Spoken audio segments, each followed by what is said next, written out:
हम तो सही जननी दूध दही जननी फुटल किस्मत हमार के कर कहल मननी। शादी के बाद पता चलल ये भाभी बाटे पियवा शराबी। हाय हाय हाय बाटे पियवा शराबी।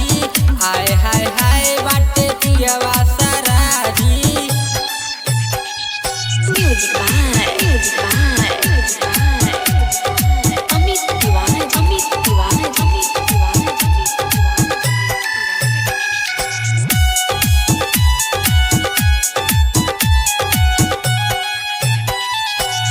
ऐसन मरद ना मिले दुश्मन के बड़ी पछतात बानी कनिया रे बनी के।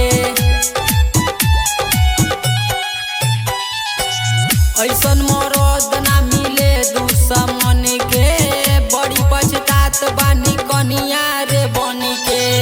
अंगना में बैठ के झारे ना बाबी बाटे पियवा शराबी। हाय हाय हाय बाटे पियवा शराबी। हाय हाय हाय बाटे पियवा शराबी।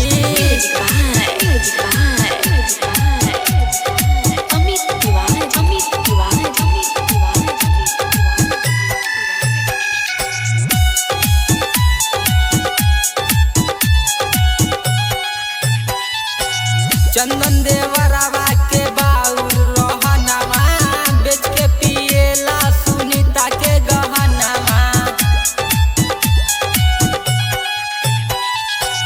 चंदन देवरवा के बाउर रहनवा बेच के पिएला सुनीता के गहनवा। आवेला पी के तो करे खराबी बाटे पियवा शराबी। हाय हाय हाय